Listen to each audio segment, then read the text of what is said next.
सियासी हलचल के बीच दिल्ली में राजनीतिक दलों का लगा जमावड़ा। नई सरकार के गठन से पहले बैक टू बैक बीजेपी की चली बैठकें। पीएम आवास पर जेपी नड्डा और अमित शाह के साथ चली लंबी बैठक। इससे पहले नड्डा के घर भी हुई थी लंबी मीटिंग। एनडीए की बैठक में सभी सहयोगी दलों ने मोदी की अगुवाई में सरकार बनाने पर सहमति जताई। बैठक में मोदी के साथ साथ राजनाथ सिंह, शाह, नड्डा भी नजर आए। मोदी सरकार के मंत्रियों का नया फॉर्मूला। सूत्रों के मुताबिक 4 सांसदों पर 1 मंत्री। सीसीएस वाले मंत्रालय पर कोई समझौता नहीं। सहयोगियों ने रखी अपनी मांग। सूत्रों के हवाले से खबर, सहयोगियों को साथ लेकर चलेगी बीजेपी। सूत्रों से खबर, छोटे दलों के संपर्क में बीजेपी। गैर जरूरी मांगों के आगे नहीं झुकेगी बीजेपी। सूत्रों के मुताबिक जेडीयू की मांगों के आगे नहीं झुकेगी बीजेपी। गठबंधन धर्म के तहत काम करेगी बीजेपी। संसदीय दल की बैठक में शामिल होने दिल्ली पहुंचे एनडीए के सांसद। नई सरकार पर कल सुबह 11:15 बजे संसदीय दल की बैठक। सरकार बनाने का दावा पेश करेंगे नरेंद्र मोदी। 9 जून को लगातार तीसरी बार प्रधानमंत्री पद की शपथ लेंगे मोदी। कई विदेशी मेहमान भी हो सकते हैं शामिल।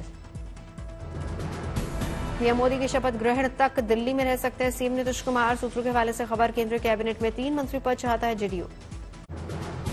केंद्र में सरकार बनने से पहले यूसीसी और अग्निवीर योजना पर टकराव। जेडीयू नेता केसी त्यागी ने कहा, हमने पहले ही कहा था कि इस पर सभी स्टेक होल्डर्स से विचार जानना जरूरी है। जेडीयू को अग्निवीर योजना भी नहीं आ रही रास। जेडीयू नेता केसी त्यागी ने कहा, इस पर विचार विमर्श की जरूरत। जितने भी स्टेक होल्डर्स हैं, राज्यों के मुख्यमंत्री हैं, डिफरेंट पॉलिटिकल पार्टीज हैं, सबके साथ मिलकर के विचार विमर्श करके कोई यूनिफाइड फॉर्म निकालना चाहिए। एक देश एक चुनाव पर जेडीयू बीजेपी के साथ कैबिनेट में महत्वपूर्ण मंत्रालयों की जताई मंशा। अटल सरकार में हम निभा चुके बेहतर भूमिका। महाराष्ट्र में नतीजे के बाद संकट में अजीत पवार। एनसीपी विधायकों की बुलाई बैठक। सूत्रों के मुताबिक 10 से 15 शरद पवार के संपर्क में। राहुल के आरोपों पर पीयूष गोयल का जवाब, कहा लोकसभा में मिली हार से नहीं उबर पाए राहुल। अब निवेशकों को गुमराह करने की रच रहे साजिश। लोकसभा चुनाव में विपक्ष की हार की हताशा से अभी तक शायद राहुल गांधी जी उभरे नहीं हैं। अब वो मार्केट के इन्वेस्टर्स को भी गुमराह करने की साजिश रच रहे हैं। देश की आर्थिक स्थिति पर बोले पीयूष गोयल, कहा मोदी सरकार में शेयर बाजार में हुई ऐतिहासिक बढ़त। भारत 5वीं बार सबसे बड़ी अर्थव्यवस्था बना। शेयर बाजार में हुए उतार चढ़ाव को लेकर बोले पीयूष गोयल, जिस दिन एग्जिट पोल आया फॉर्नर्स ने खरीदा महंगे दामों पर और भारत के निवेशकों ने इसका लाभ लिया। जिस दिन एग्जिट पोल आया फॉरेनर्स ने खरीदा महंगे दामों पर और भारत के निवेशकों ने महंगे दामों पर बेच के लाभ लिया। दिल्ली में कांग्रेस नेता राहुल गांधी ने प्रेस कॉन्फ्रेंस की, कहा चुनाव के समय प्रधानमंत्री, गृह मंत्री ने शेयर बाजार पर टिप्पणी की थी। राहुल गांधी ने पूरे मामले को करार दिया आपराधिक। गृह मंत्री ने शेयर खरीदने को क्यों कहा।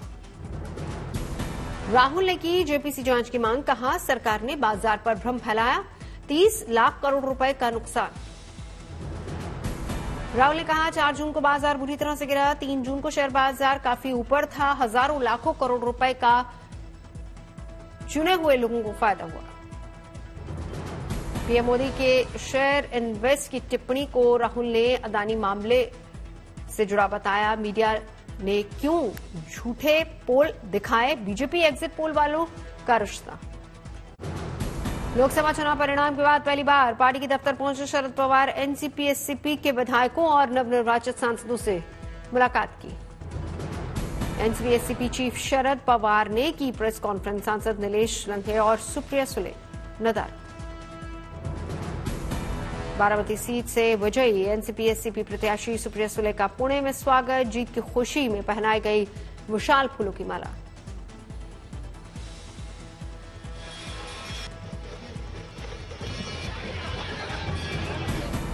सुप्रिया सुले की जीत से गदगद नजर आए कार्यकर्ता, ढोल नगाड़ों के साथ झूमी महिला कार्यकर्ता। जीत के रंग में सराबोर नजर आई सुप्रिया सुले, कहा इस देश में प्रतिभा की कमी नहीं। महाराष्ट्र में कांग्रेस नेता विजय वडेट्टीवार का बड़ा बयान, कहा नागपुर में बीजेपी में अंदरूनी कलह की चर्चा। कांग्रेस नेता विजय वडेट्टीवार ने कहा बीजेपी में नाराज गुट सक्रिय हुआ, वो मोदी और शाह को सत्ता से दूर रखना चाहता। जनता पक्ष में कुछ नाराज गुट है, वो कुछ सक्रिय हुआ है और कुछ चल रहा है और मोदी और शाह को सत्ता के बाहर रखने के लिए। यूपी में चुनाव में हुई हार को लेकर बोले मंत्री संजय निषाद, कहा कुछ लोगों ने सक्रियता नहीं दिखाई इसलिए हार गए। मंत्री संजय निषाद ने प्रत्याशियों पर भी लगाए हार के आरोप, कहा कुछ प्रत्याशियों को लगा कि जीत ही रहे हैं इसीलिए सुस्त हो गए थे, इसीलिए हम हार गए।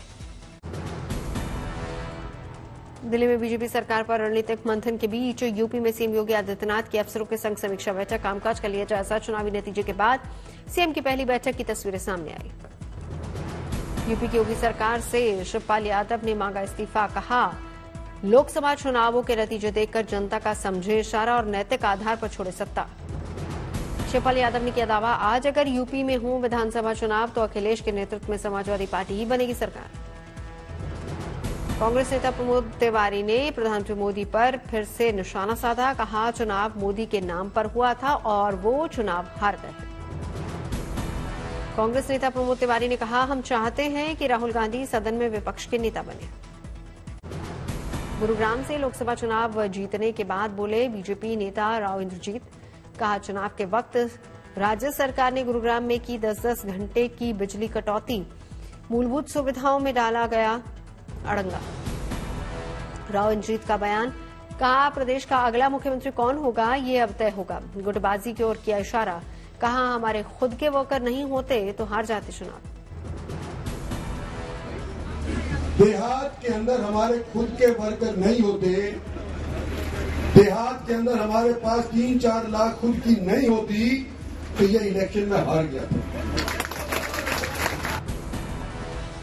राव इंद्रजीत ने प्रधानमंत्री मोदी की अब की बार 400 पार के नारे पर भी दिया बेबाक बयान, कहा मीडिया वाले मुझसे जब इस बात पर पूछते थे तो मैं चुप रहता था, मैं जानता था कि ये सच नहीं हो सकता।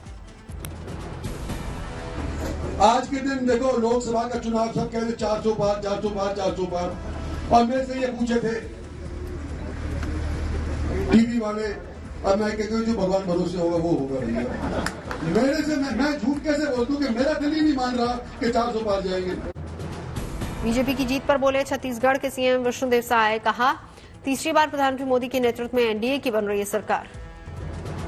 अररिया लोकसभा सीट से बीजेपी के विजयी प्रत्याशी प्रदीप कुमार सिंह ने कहा देश में फिर से एनडीए को जनादेश। यूपी के डिप्टी सीएम केशव प्रसाद मौर्य ने कहा प्रधानमंत्री के नेतृत्व में सभी ने सरकार बनाने का समर्थन दिया। कांग्रेस नेता सचिन पायलट ने बीजेपी पर साधा निशाना, कहा उन्होंने 400 का नारा दिया था, 400 की बात करने वाले 200 कुछ पर आ गए। हिमाचल प्रदेश के मंत्री अनिरुद्ध सिंह ने पूर्व सीएम जयराम ठाकुर पर कसा तंज, बोले जयराम जी का अहंकार सत्ता में रहकर तो था लेकिन उनका अहंकार विपक्ष में रहकर भी नहीं उतरा। जेडीयू प्रदेश अध्यक्ष उमेश कुशवाहा ने विपक्ष पर बोला हमला, कहा 17 महीने से पार्टी तोड़ने का आलाप करने वालों पर तमाचा, परिवार तंत्र लोकतंत्र पर हावी होना चाह रहा था।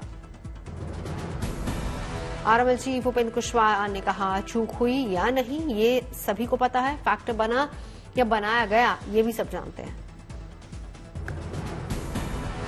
बलिया लोकसभा सीट से समाजवादी पार्टी के विजयी प्रत्याशी सनातन पांडे ने प्रधानमंत्री मोदी पर कसा तंज, कहा 2014 से जब से इनकी सरकार आई है तब से रोजगार नहीं है। रांची लोकसभा सीट से बीजेपी के विजयी सांसद संजय सेठ ने जनता का जताया आभार, बोले जनता के विश्वास पर उतरेंगे खरा, नशे के खिलाफ चलाएंगे अभियान। शिवहर से जेडीयू की विजयी प्रत्याशी लवली आनंद ने जनता का किया शुक्रिया, बोली प्रधानमंत्री मोदी के नाम पर जनता का आशीर्वाद मिला। चंडीगढ़ एयरपोर्ट पर बीजेपी सांसद कंगना रनौत के साथ बदसलूकी, सीआईएसएफ गार्ड ने कंगना को मारा थप्पड़। चंडीगढ़ एयरपोर्ट पर सिक्योरिटी में तैनात महिला पर बदसलूकी का लगाया आरोप। हिरासत में ली गई सीआईएसएफ की आरोपी जवान।